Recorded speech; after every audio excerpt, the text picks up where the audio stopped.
All right, good morning, everybody. Hope you're doing well. I'm Kelvin, and you're welcome. It's another Saturday. You know how we do it on Saturday mornings. We have our book club. It's called the WealthCreators Book Club. And what we do every Saturday is every month is that we pick a book, we read, we dissect, we try and understand it, from different perspectives, and then we come together here and then we discuss it. Yes. And it's always exciting. It's always, it's exciting. It's also a daunting task because it puts a lot of expectation. I must say, because you have to kind of read the book and then come here to discuss it, because hey, there are other people involved as well, and then we all learn from each other. We all pick things here and there from each other so that we can all get a bearing of what exactly is going on, because sometimes when you read a book, you don't always get it, you don't always understand it alone or by yourself. And so it's good to have a team of people who will come in with different perspective to kind of throw light onto other areas that you may have ignored or you may have, brushed over.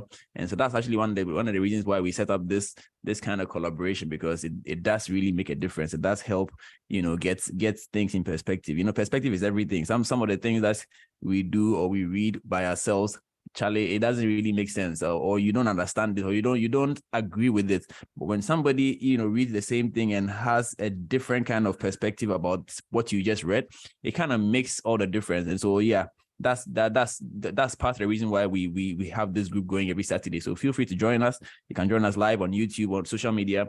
You can also join us via Zoom if you want to be heard. You can join us on Zoom, or you can just sit back, relax, and enjoy on social media, and then get your fingers busy by typing your comments and contribution so that we can get the community going.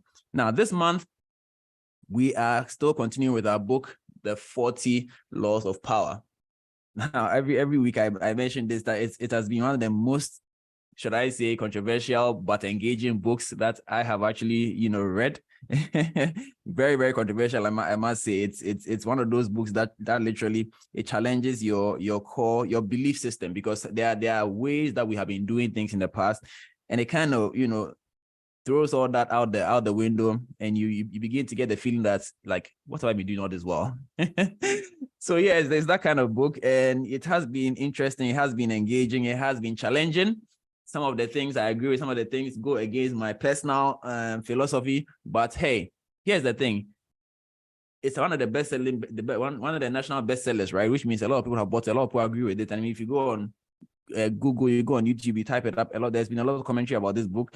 Some of it is good, some of it not so good. But ultimately, you are left to make a decision. So if you've done it your way over and over and over again, and it's not been working, now you have an opportunity to try another way of doing things, and then assess for yourself whether it works or it doesn't work. And I've reached a point in my life where I don't challenge things. I just, if it's going to work, it'll work already. So I give it a shot. If it doesn't work well, I pull back and I do whatever else I need to do with myself. So you are welcome. You're welcome to join us. It's definitely that time of the morning where we discuss our book. And I have Irene joining me. Irene, good morning. How are you? Good morning, Dr. Kelvin. Very fine, yourself? Very well, very well. Good to have you. How was your week? Oh, it was very good. It was very good. Yeah, how Awesome. about yours? It was okay. It was okay. Can't complain. That's Yeah. great. So, well, we are That's continuing great. with our book. And this week, we are going to be doing chapters 20 all the way to 30. That's a tall order, but we are going to clear it. And hopefully we'll finish this book next week. So yeah, that's the task we have ahead of us. And so we jump right into it. Chapter 20 is talking about do not commit to anyone. And I don't know if you agree with that, but hey, it says that it's a fool who always rushes to take sides. Do not commit to any side or cause but yourself. By maintaining your independence, you become the master of others, playing people against one another, making them pursue you. Quite interesting. Do not commit to anybody. And I think one of the classic example is what's going on in Ghana right now, where the political parties are kind of determining who's going to lead them and who's going to run. Their flag bearers and all those things.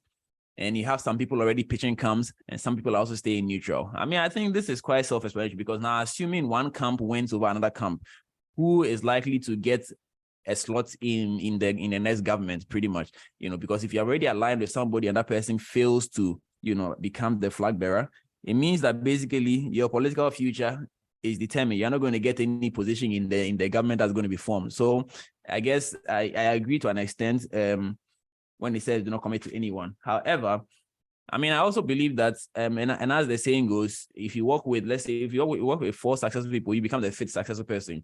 So you kind of have to also make a decision as to who you want to be, so that you align with those kind of people or that kind of person. I mean, if you are a principal, your principal tells you that you cannot do X, and X is what is trending, you don't just do X because you don't want to commit to the other side. I mean, that's what I feel. I don't know if Irene has a different opinion. Irene, let's hear you. Yeah, I think that what you're saying is pretty interesting, right? Because at the end of the day, you do have to commit to something.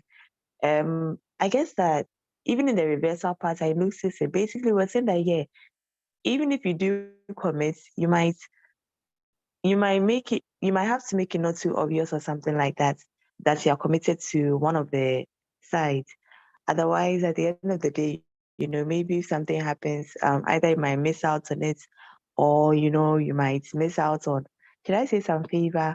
Maybe you might miss out on some assistance or support you could have from the other side if you show you are deeply committed. So yeah, I guess it's a contradictory thing though for us to practice. What I understood from it by he saying that we shouldn't commit is that basically sometimes if you stand back a bit, you are able to get a sort of different opinion about the situation. Like if you relax for some time before getting committed, you're able to have an outsider view, and then maybe even decide the person who will be the right person to commit to at the end of the day. So I guess that basically that's why he's like pushing the fact that we shouldn't really, really commit to anybody. He gave some example in the book about how the painter Picasso, I'm sure they've all heard about Picasso like multiple times. Basically, he didn't really commit to anybody, as the book was saying, but then he stayed independent, and then people kept wanting to work with him. So the more that people kept wanting to work with him, the more he was able to raise his prices, because of the fact that, like, he was sort of this independent body. So I guess that it applies in different situations. Maybe that would be the case. That, maybe it's in a situation where you have a particular skill set, then maybe you wouldn't commit it to one quote unquote master, as the book used to use these examples. Because then if you don't commit to one master, then maybe you could have that advantage of, like, being that person who would charge whatever they want. But then, yeah, as you're saying, when it comes to, should I say, modern day, and then we need to like really like find the right kind of people to align with them. Yeah, maybe it would be a good idea to find one side that aligns with your goals and then commit to it. Yeah.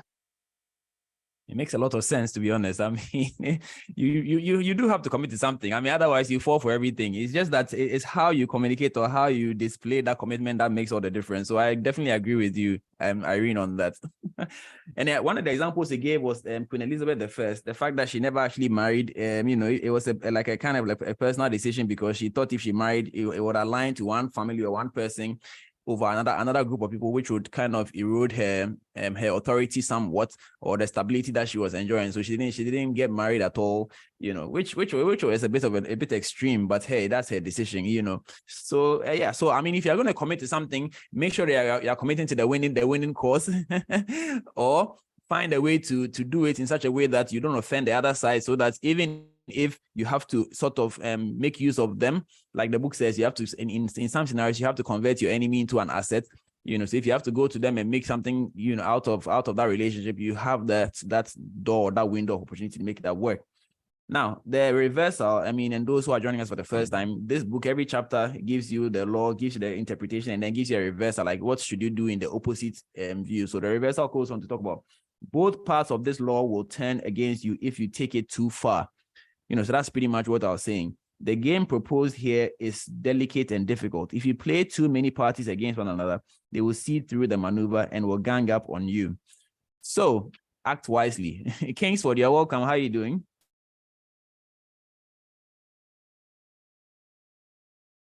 Hi, Kingsford. Can you hear me? I'm sorry, I'm just the doctor. Awesome. Good to have you. All right. So we are going on to the next one, chapter 21, Play a sucker to catch a sucker. Seem dumber than your mark. And here the judgment is saying that no one likes feeling stupider than the next person. The trick then is to make your victims feel smart. And not just smart, but smarter than you are. Once convinced of this, they will never suspect that you may have ulterior motives.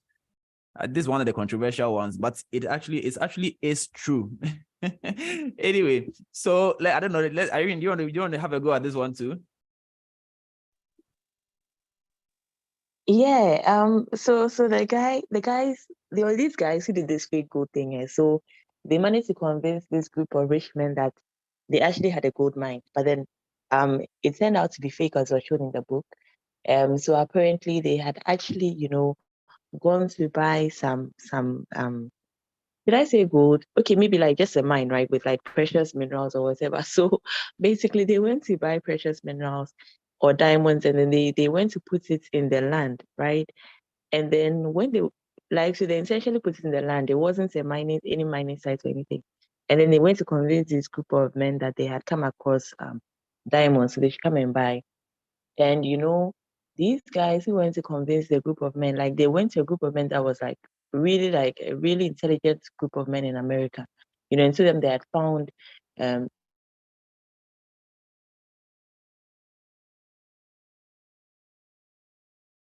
Did we lose you, Irene? I think we lost Irene, but yeah, I mean, so a group of men had gone to buy. And so they okay, should come go and on. then they acted as if they were like they went. Okay, sure. So No, go on, basically, go on. okay, sure. So they acted like they weren't really smart, and actually they were con men. But then they were acting like as if like they were like simple, unassuming men, like quotes unquote, maybe like they weren't really like city dwellers or something like that, right? So they acted some way, but then actually they were really, really smart, because they ended up conning the men. They ended up getting them to buy that piece of land where that fake mine was, right? So basically the book was saying that because of the fact that they acted like they were smart, they weren't smart. Because of the fact that they were acting like they weren't smart, the men actually believed them, so they were able to fool the men into buying the land. And at the end of the day, it was their advantage. So I think that basically we're saying that sometimes if you want to win in some situations of life, it's important to sort of downplay your intelligence and then not show it up all the times in order to get some particular things. And it was even there was even another story where he talked about something similar. This guy wanted another guy to sign documents, right? Like that time there were so many wars and then all those things. So one of the diplomats wanted one from the other party to sign it. And he played a game of, I've forgotten what they had these card games and then all these things. So basically he played one of the games from the old times with a man. And then when he was playing the game, he was acting like, like he wasn't of himself. He was acting all boastful. He was acting, all arrogant, like somebody who would take decisions that weren't well thought out. So because he played the game that way, the other guy who was playing with, assumed that, yeah, this guy, he doesn't really think about his decision. So the next day, what happened was that the guy who was acting like he didn't really think about his decisions and all that, he actually was doing so that he would get the second man to sign the documents, that will sort of give them some advantages over the other. So when they got to the office, he gave the document to the man, and then the man promptly signed the documents. He didn't really think twice about it, because he thought that this man who was asking to sign the documents was somebody who didn't think twice about his decision. So there wouldn't really be anything like anything harmful in the documents. But then when he finished signing the documents, the one who was acting like he didn't really think before acting or something like that, he actually told the other guy that, yeah, I didn't really think that you signed this document. So meaning that he had played sort of dumb all along in order to get the guy just to sign the document, right? So I guess it was a devious way, but well, maybe in some situations it might work. I mean, it is what it is, and so we need to try and understand that you have to be the number party to get your way. You know, you don't always have to ask the what's it called, the smart one, Yeah. the smart one in the room. Yeah. Anyway, that's that for 21. Play a sucker to catch a sucker. All right, now the reversal. What does the reversal say? It talks about to reveal the true nature of your intelligence rarely pays. You should get in the habit of downplaying it all the time. If people inadvertently learn the truth, that you are actually much smarter than you look, they will admire you more for being discreet than for making your brilliance show. And I mean, in class, even in class, remember that, I mean, we had the smart people who would always rub it in your face. And then we had the smart people who would not, like, they would make you feel like part of the team. You know, they would guide you, they'll show you how to go about it and sort of match up to them. Which one did you like better? Isn't it obviously the ones who didn't rub it in your face? Because there are some people that when you're even going to ask them a question, you know, you're like, you are embarrassed before asking a question because you know that this guy is going to make you feel stupid because he's smart and he knows it. Anyways, so that's chapter 21. Now let's jump to 22. We have Penel also joining us. How are you doing, boss? Now, chapter 22 is talking about use the surrender tactic, transform weakness into power. It says, when you are weaker, never fight for honor. Interesting. Choose surrender instead. Surrender gives you time to recover, time to torment and irritate your conqueror, time to wait for his power to wane. Do not give him the satisfaction of fighting and defeating you. Surrender first by turning the other cheek. You infuriate and unsettle him. Make surrender a tool of power. And I think this is actually why, I mean, that's saying, what they call, he live to fight another day. That's what this thing is all about. Because if you go and fight and you die right now, that's it. You are dead. Death is permanent.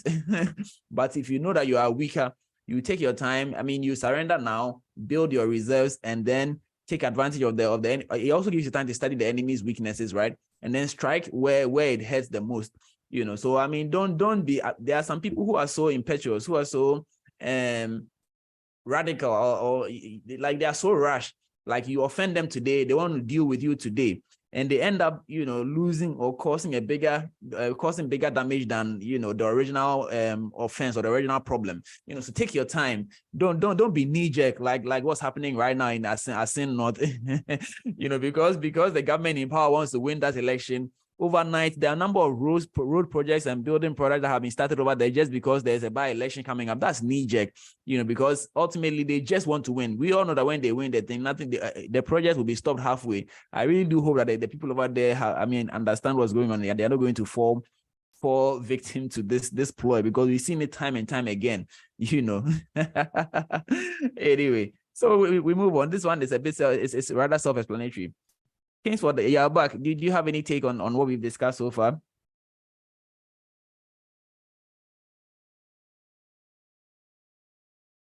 Hello, Kingsford, can you hear me? Do you have any take on what we have discussed so far? Maybe the network is not helping. All right, we'll move on. Whenever you can, then you jump on. Chapter 23, concentrate your focus. Conserve your forces and energies by keeping them concentrated at their strongest point. You gain more by finding a rich mine and mining it deeper than by flitting from one shallow mine to another.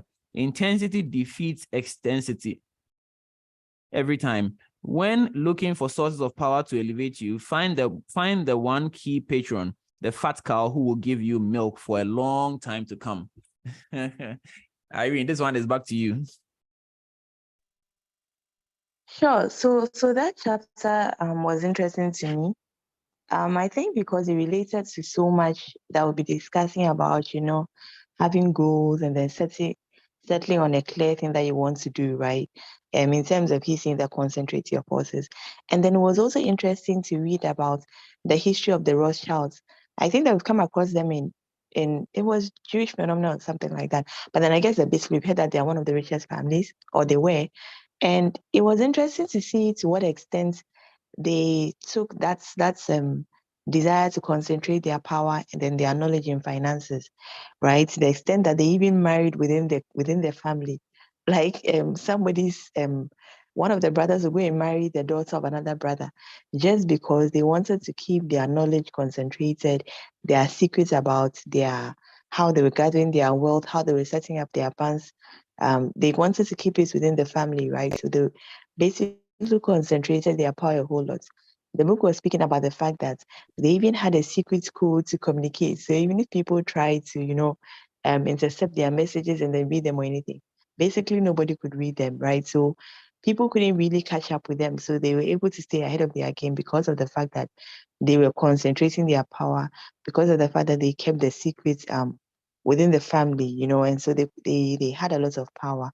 And so I guess that it goes back to the fact that if we like really settle on the one thing and then like really keep working hard at it, then we probably will control, or have some level of power in that area, right? The book gave another example of this guy who was trying to dig out of prison, and he actually concentrated his power so much that he was actually able to dig out. And then basically that guy who dug out of prison was saying that if you decide to do something, then you make up your mind that wholeheartedly you're going to do it, you're actually going to succeed. And this was somebody who dug out of prison, right? And then escaped. So basically, if we concentrate our energy, if we concentrate our forces in one area, we'll be able to succeed. Definitely. But as a doctor, I will not advise you to take that approach because it causes a lot of problems, genetic mutations among other things. I mean, marrying within the family is not really a good idea at all. But hey, they wanted to concentrate their knowledge, concentrate their power, concentrate their money. So yeah, that's what they did. But hey, Charlie, don't follow that example. Interesting. Anyway, we move. Anybody else I want to chip in something? Kingsford or Penwell, if you have anything, you can go ahead and share. But on the reversal, it talks about there are dangers in concentration and moments when dispersion is the proper tactical move. Fighting the nationalists for control of China, Mao Zedong and the communists fought a protracted war on several fronts using sabotage and ambush as their main weapon. Even in investment, there are two schools of thought. The one that says that focus on one thing and become the best at, or mine it very, very well before, turn it into a cash cow, and then you leverage on that to build other sources of income, right? And then there are also those who say that don't put all your eggs in one basket. Ultimately, there are people on both sides of this divide who have been significantly successful. I think the lesson is that don't just take one side and run with it. Look at both sides and then see the benefits or the drawbacks on both sides and then make an informed decision. One of the biggest challenges that we have as a people is that we don't like to take decisions. We don't like to take responsibility. So when somebody comes and says do X, we'll do the X. So we do it just as the person said, because when the thing backfires, we can turn around and say it's your fault. But who is suffering the consequences? It is you. So saying it's somebody else's fault doesn't remove you from the need to be responsible for your own actions. So whether you're going to disperse, whether you're going to put your eggs in different baskets, or you're going to concentrate your eggs in one basket, let it be your decision, because that's the difference. That's what makes all the difference. All right. Okay. So 24, play the perfect courtier. Now, the perfect courtier thrives in a world where everything revolves around power and political dexterity. He has mastered the art of indirection. He flatters, yields to superiors, and asserts power over others in the most oblique and graceful manner. Learn and apply the laws of courtship, and there will be no limit to how far you can rise in the court. This actually, hit me hard because I actually struggle with these quotes and sucking up to people kind of thing, because if I'm right, I don't see why I should be kowtowing to somebody else just because he's superior to me. Charlie, I'm right, let's move on. If you don't do it, it's your fault. Don't come and disturb me. But I read this thing and it says that you have to appeal to the people in authority, let them be. I read, you're laughing, it's true. You have to learn to be play your role, right? Network properly, leverage on who you have to leverage on. Ultimately, you need to have a goal. You need to have a target for yourself. Where do I want to go? Where do I see myself? Who can help me go there? And if that person is your most hated person, or that person is the most obnoxious person, well, if he or she holds the key, you suck out to that person, play the perfect courtier, and then get to your goal. So have a goal in mind and then outline who can help you get there. I think that's the challenge, because many of us don't have goals. We don't have a plan. Obviously, if you don't have a goal, you can have a plan. The plan leads to the goal. So it starts with having a goal. So once you have a goal, then you can have a plan. Then you can outline the resources you need to make that goal a reality. And in that resources, you definitely identify some people that you don't like, but you have to sort of hype them, be their hype people, be their as we call it, boy or girl, for them to send you around, just so you can get the information you need, or get the connection that you need to get your thing done. It's the way of the world. So Charlie, play that game right, and everything will fall in line. As for this one, Penno, you have to share something. What do you think?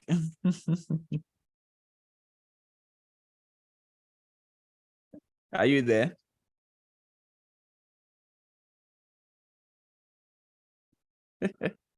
All right. Let's move on to chapter 25.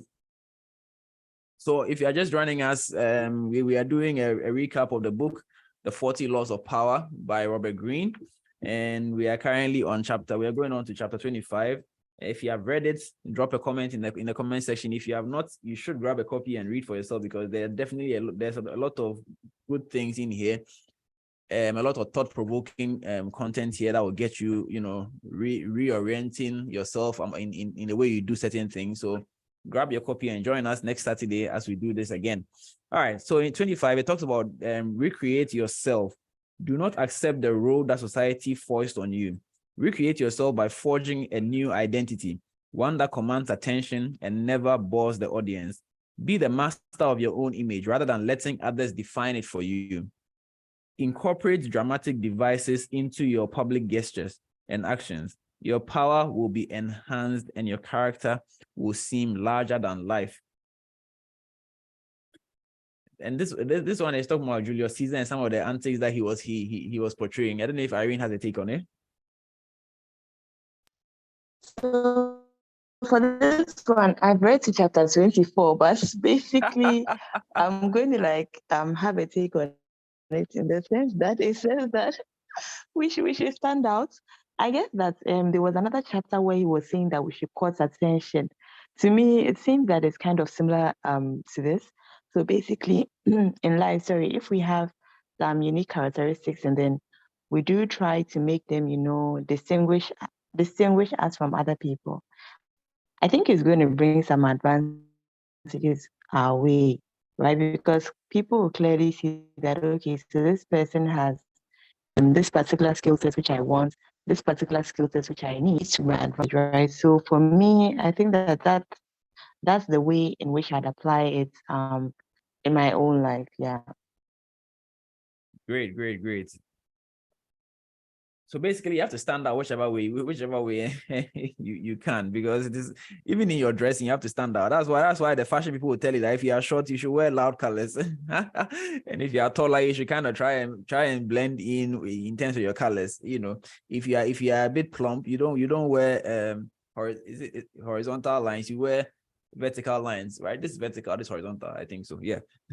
So if you are bigger, you wear vertical lines. If you are skinnier, you wear horizontal. So yeah, it plays a role in every aspect of our life. So just try and stand out.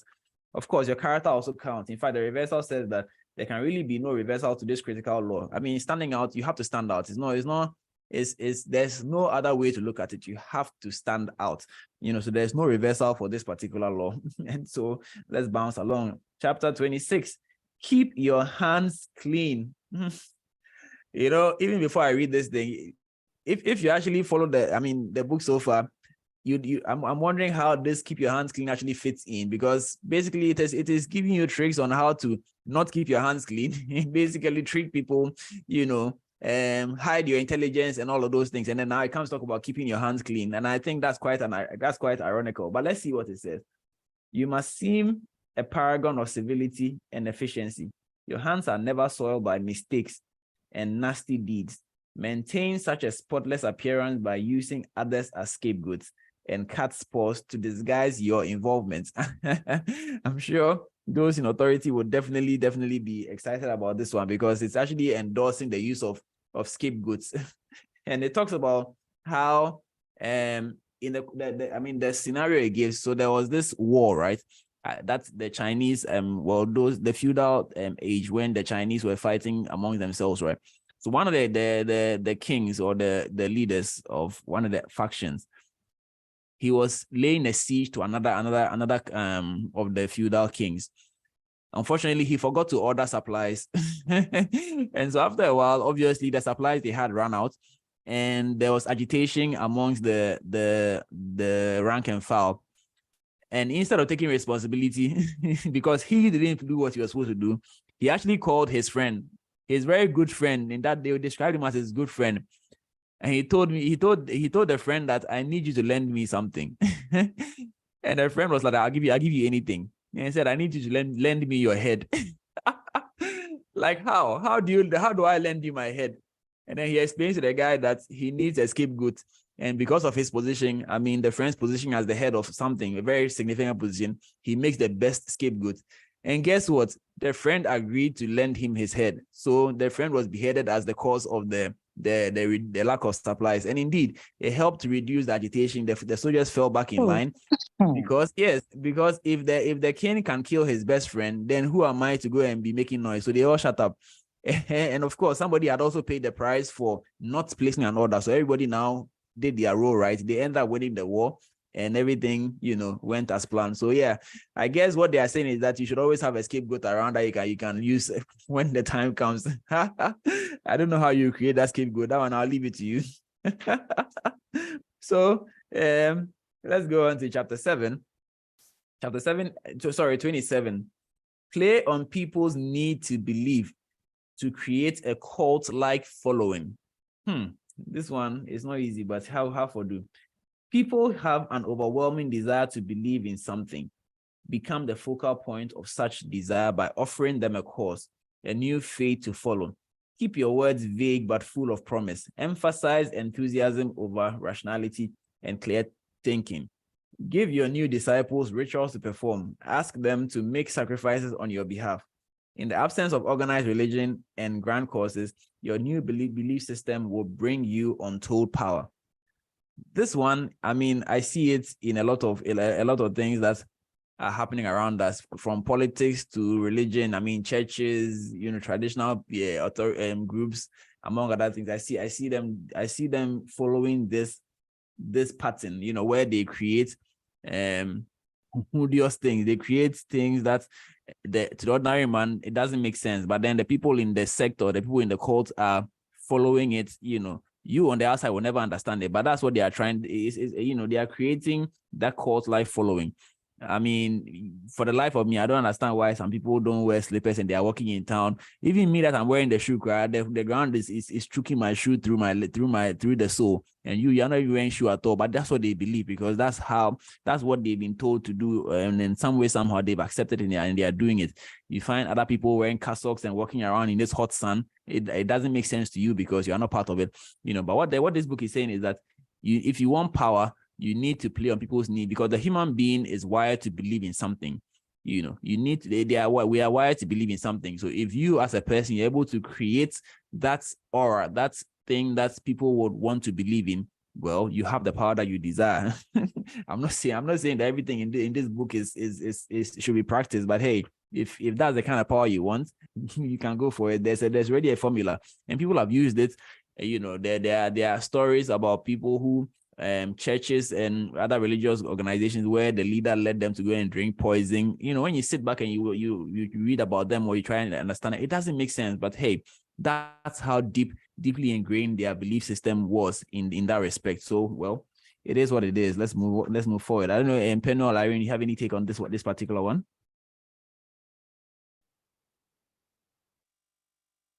So this reminds me of network marketing, right?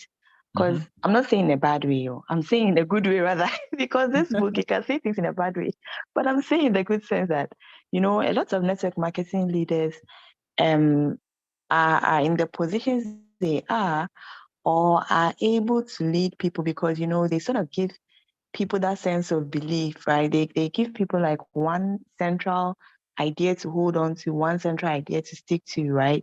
And then basically because they give people that central idea to stick to, that, okay, so we are going to win together, or we are going to cross this barrier together, or, it's possible for you to succeed, because they keep on drumming that into people's minds, people ascribe to them a lot, right? So if you see like top network marketing leaders, they have a lot of people who sort of, should I say, quote unquote, fall in love with them, right? Because they have given people something to hold on to, right? Like every single day, they keep on reminding people of their power. They keep on reminding people that, yes, it's possible to get that together. So I think that this book is making me understand that part a lot, because they have given people something to believe in. So people are easily willing to follow a lot of things that they'll do. And then, like really be in line with whatever they see and then act upon that. Yeah. I don't know if maybe Dr. Kelvin, you relate with the network marketing example that I gave. Well, definitely. I mean, like I said, you have to give people something to believe in. I mean, belief is everything. If I believe in it, if I believe in what I'm doing, I'm able to do more. And it even transcends in network marketing. Even if you look at all the successful businesses, they started with nothing. I mean, Facebook started with nothing, even Microsoft, right? But then they got a team to believe in the vision.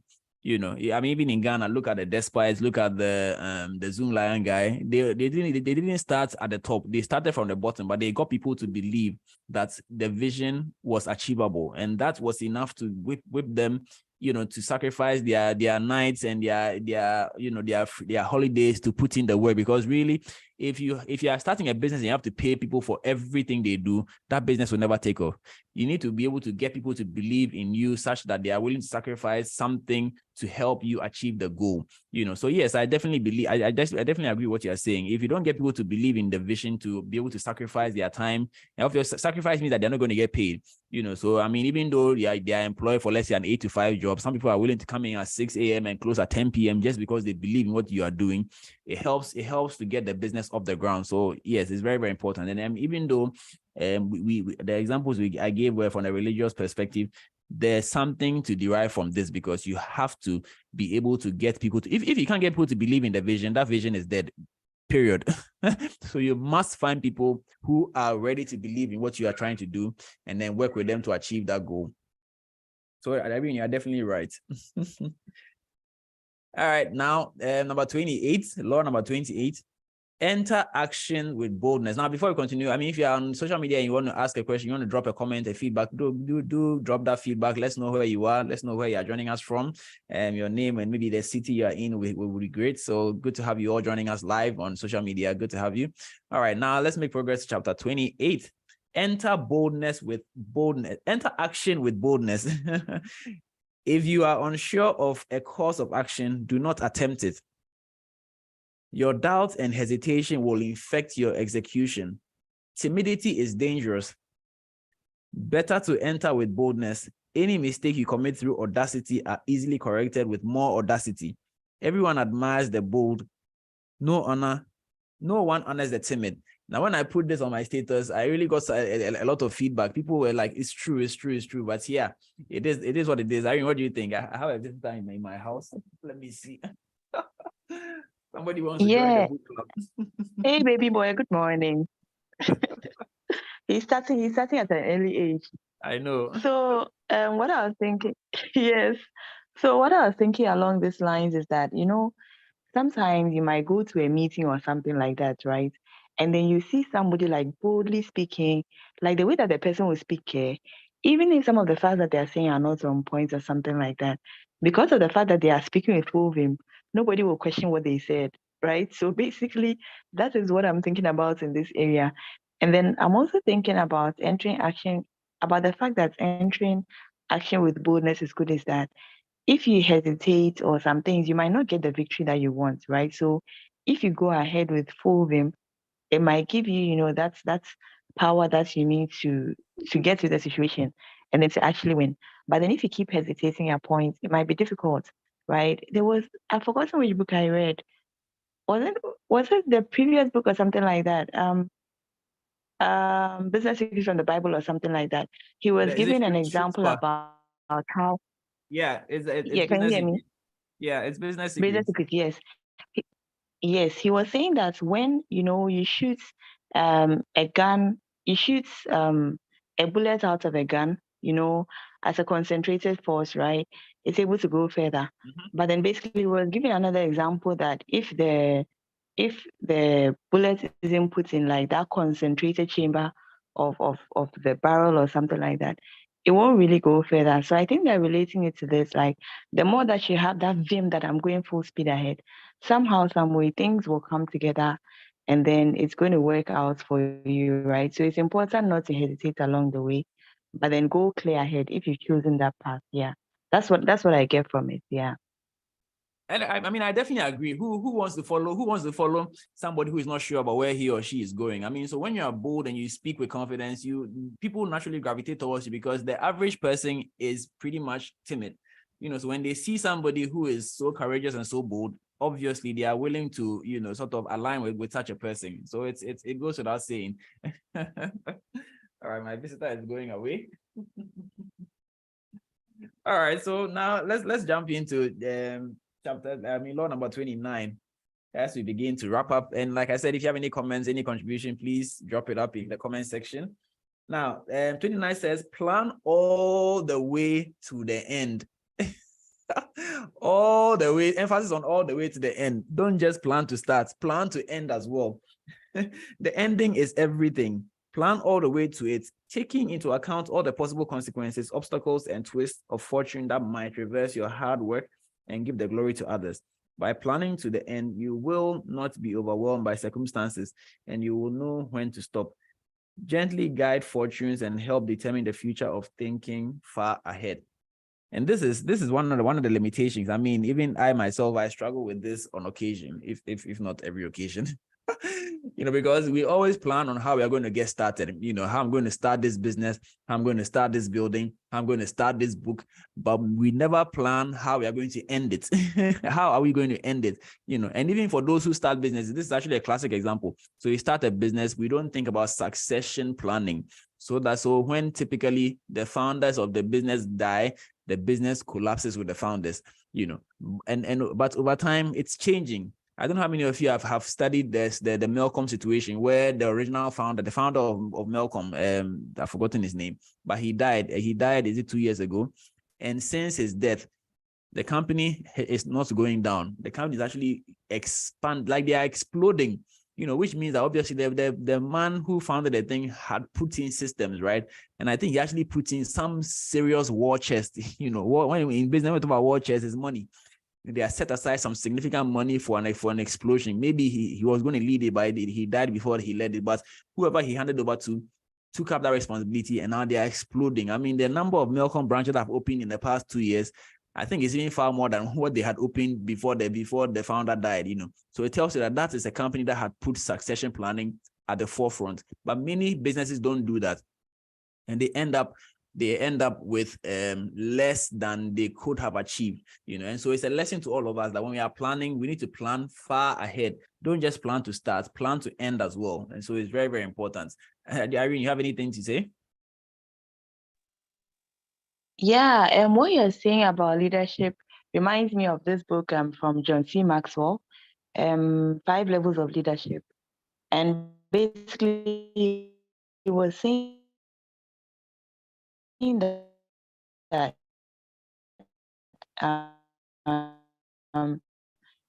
he went to a particular course, and then when who's going to succeed you, and then he said that he really thought about the person who is succeeding at the end of the day. And he was like, it came as a shock to him himself, right? Because he's like the father of leadership and all that, and he hadn't really thought around who was going to succeed him at the end of the day.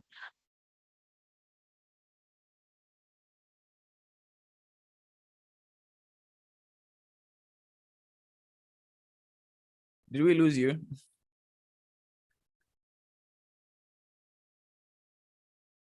I think we lost Irene, but she was on a roll.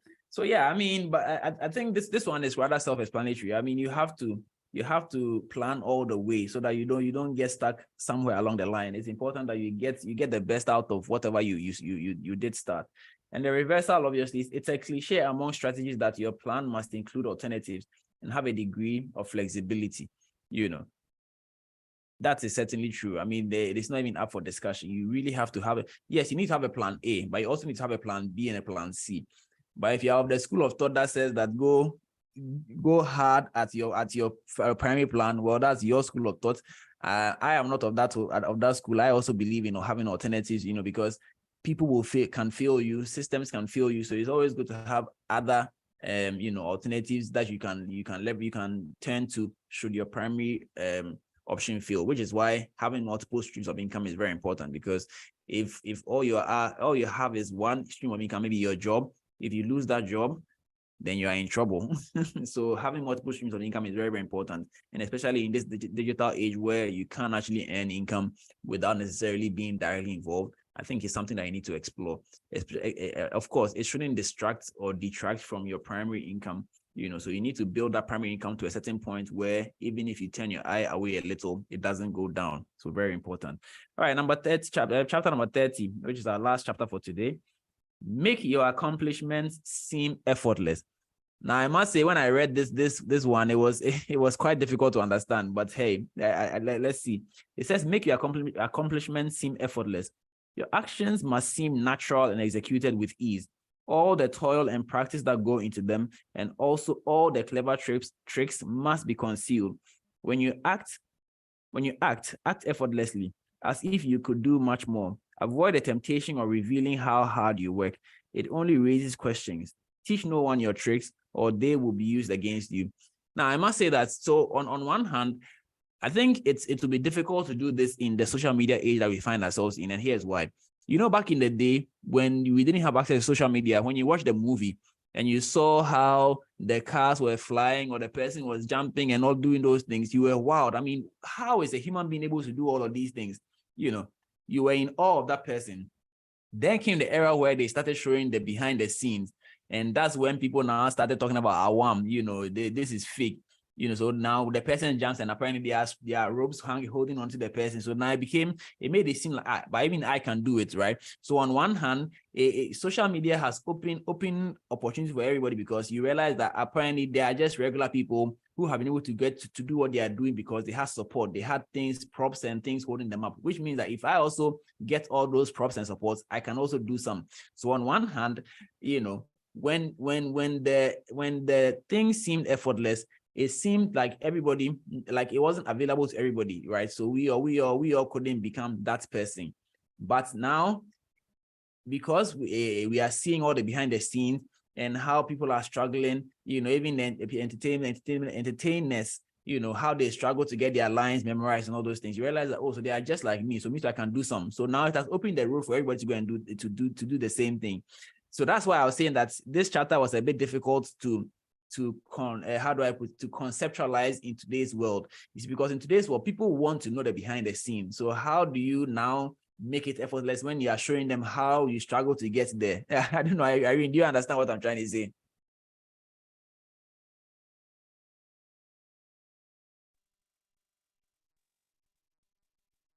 I totally get you. Because we are in a day and age where, you're sort of trying to inspire other people by your actions, right? And then to make them know that, yeah, you are going along this path. And so if they want to come along, like, here's basically how you're doing it, and they are also capable of doing it. So for me, this would also be a bit contradictory. I mean, to leaders in business, right? I think that one key thing that we'll be discussing on this book club is how we need more people documenting their journeys so that we can learn from them. So imagine that they say, okay, so I'm not going to document, I'm not doing any podcast, I'm not doing any book, I'm not doing any YouTube video.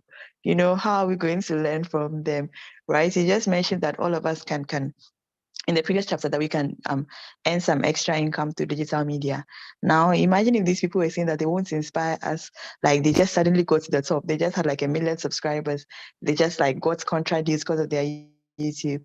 I mean, how are you and I going to get this? So this is kind of contradictory to me too. Yeah. Yeah, anyway, but like I said, you don't have to agree with everything in the book. So you take what you can and then you run with it, because I mean there are 48 laws. If you can apply all the 48 laws, kudos to you.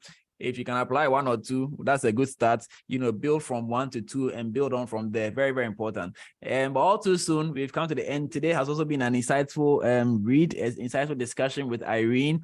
The other participant had challenges with their network. I hope it's been raining quite a bit, so it's understandable. Hope next week the network will be far better so that we can have a full house and we can have more people joining in the discussion. But those of you joining on social media, feel free to also join us as well and have the discussion. But we have been discussing the 48 laws of power, and we are almost done. We have one more week to go. So next week we are going to be discussing from chapter 31 all the way to chapter 40. And then wrap it up there and then and move on to the next book. So you are welcome to join us every Saturday morning at 7 a.m. GMT. We are here live to discuss what we have been reading. So thank you very much and have a fabulous weekend. Irene, thank you for joining us live, and hope to see you as well next week. Enjoy the rest of the week, the weekend, and the week ahead as well.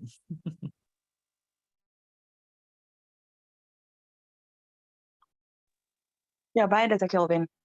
Awesome.